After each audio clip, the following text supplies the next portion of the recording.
ഈ ഒരു 2025 തുടക്കം തന്നെ ആദ്യമായി തിയേറ്ററുകളിൽ എത്തിയ ചിത്രമായിരുന്നു ടൊവിനോ തോമസ്, തൃഷ, വിനയ് റായ് എന്നൊക്കെ പ്രധാന കഥാപാത്രങ്ങളായെത്തിയ INDT. ചിത്രം ജനുവരി 2-ാം തീയതിയായിരുന്നു റിലീസ് ചെയ്തിട്ടുണ്ടായിരുന്നത്. അതിഗംഭീരമായ പോസിറ്റീവ് റെസ്പോൺസ് തന്നെയാണ് ഇപ്പോഴും ചിത്രത്തിന് പുറത്തുവന്നുകൊണ്ടിരിക്കുന്നത്. അതുകൊണ്ട് തന്നെ ഇന്ന് ഈ വീഡിയോയിൽ നോക്കാൻ പോകുന്നത് ഇനി റിലീസ് ചെയ്യാൻ പോകുന്ന ചിത്രങ്ങൾ ഏതൊക്കെയെന്ന്.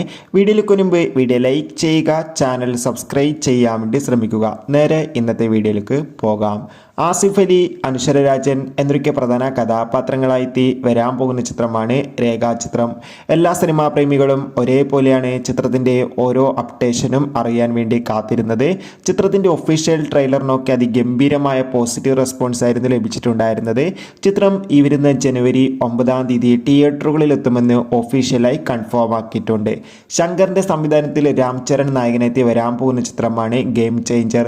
ചിത്രത്തിൻ്റെ ട്രെയിലറിന് അത്യാവശ്യം മികച്ചൊരു അഭിപ്രായം തന്നെ ലഭിച്ചിട്ടുണ്ടായിരുന്നു. ഗെയിം ചേഞ്ചർ എന്ന ചിത്രം ഈ വരുന്ന ജനുവരി 10-ാം തീയതി തിയേറ്ററുകളിൽ എത്തുമെന്ന് ഒഫീഷ്യലായി കൺഫേം ആക്കിയിട്ടുണ്ട്. അർജുൻ അശോകൻ, അതോടുകൂടി തന്നെ ബാലു വർഗീസ്, അനശ്വര രാജൻ എന്നൊക്കെ പ്രധാന കഥാപാത്രങ്ങളായി വരാൻ പോകുന്ന ചിത്രമാണ് എന്ന് സ്വന്തം പുണ്യാളൻ. ചിത്രത്തിൻ്റെ ട്രെയിലറിന് മികച്ചൊരു അഭിപ്രായം തന്നെ ലഭിച്ചിട്ടുണ്ടായിരുന്നു. ചിത്രം ഈ വരുന്ന ജനുവരി 10-ാം തീയതി തിയേറ്ററുകളിൽ എത്തുമെന്ന് ഒഫീഷ്യലായി കൺഫേം ആക്കിയിട്ടുണ്ട്. ബേസിൽ ജോസഫ്, സൗബിൻ, ചെമ്പൻ വിനോദ് എന്നൊക്കെ പ്രധാന കഥാപാത്രങ്ങളായി വരാൻ പോകുന്ന ചിത്രമാണ് പ്രാവിൻകുട്ടി ഷാപ്പ്. ഏവരും ഏറെ പ്രതീക്ഷയോടെയാണ് ചിത്രത്തിൻ്റെ റിലീസിനായി കാത്തിരിക്കുന്നത്. പ്രാവിൻകുട്ടി ഷാപ്പ് എന്ന ചിത്രത്തിൻ്റെ ട്രെയിലറിന് അതിഗംഭീരമായ മികച്ച പോസിറ്റീവ് റെസ്പോൺസ് ആയിരുന്നു ലഭിച്ചിട്ടുണ്ടായിരുന്നത്. ചിത്രം ഈ വരുന്ന ജനുവരി 16-ാം തീയതി തിയേറ്ററുകളിൽ എത്തുമെന്ന് ഒഫീഷ്യലായി കൺഫേം ആക്കിയിട്ടുണ്ട്. എന്തായാലും പ്രാവിൻകുട്ടി ഷാപ്പ് എന്ന ചിത്രത്തിൻ്റെ റിലീസിനായി നമുക്ക് കാത്തിരിക്കാം. എത്ര പേരാണ് ചിത്രത്തിൻ്റെ റിലീസിനായി കാത്തിരിക്കുന്നത്? തീർച്ചയായും കമൻറ്റ് ബോക്സിൽ രേഖപ്പെടുത്തുക. അടുത്തൊരു ചിത്രമാണ് മമ്മൂട്ടി നായകനായി വരാൻ പോകുന്ന ചിത്രമാണ് ഡൊമിനിക്. ചിത്രത്തിൻ്റെ ടീസർ കണ്ടാൽ തന്നെ നമുക്ക് മനസ്സിലാക്കാൻ വേണ്ടി സാധിക്കും ചിത്രം ഒരു മികച്ച കോമഡി എൻ്റർടൈൻമെൻ്റ് ആയിരിക്കുമെന്ന്.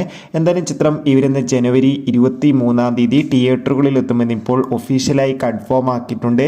മമ്മൂട്ടിയുടെ ആദ്യ ചിത്രം കൂടിയാണ് 2025-ലെ. എത്ര പേരാണ് ഡൊമിനിക് എന്ന ചിത്രത്തിൻ്റെ റിലീസിനായി കാത്തിരിക്കുന്നത്? തീർച്ചയായും കമൻറ്റ് ബോക്സിൽ രേഖപ്പെടുത്തുക. ബാറോസ് എന്ന ചിത്രത്തിന് ശേഷം മോഹൻലാൽ നായകനായി വരാൻ പോകുന്ന ചിത്രമാണ് തുടരും. ചിത്രം സംവിധാനം ചെയ്തത് തരുൺ മൂർത്തിയാണ്. ചിത്രത്തിൽ ശോഭന പ്രധാന വേഷത്തിലെത്തുന്നുണ്ട്. അങ്ങനെ ഫൈനലി തുടരും എന്ന ചിത്രം ഈ വരുന്ന ജനുവരി 30-ാം തീയതി തിയേറ്ററുകളിൽ എത്തുമെന്ന് ഒഫീഷ്യലായി കൺഫേം ആക്കിയിട്ടുണ്ട്. എന്തായാലും കാത്തിരിക്കാം ചിത്രത്തിൻ്റെ റിലീസിനായി. ചിത്രം വിജയിക്കുമോ ഇല്ലയോ എന്ന് നമുക്ക് കണ്ടു തന്നെ അറിയാം. എത്ര പേരാണ് ലാലേട്ടൻ്റെ തുടരും എന്ന ചിത്രത്തിൻ്റെ റിലീസിനായി കാത്തിരിക്കുന്നത്? തീർച്ചയായും കമൻറ്റ് ബോക്സിൽ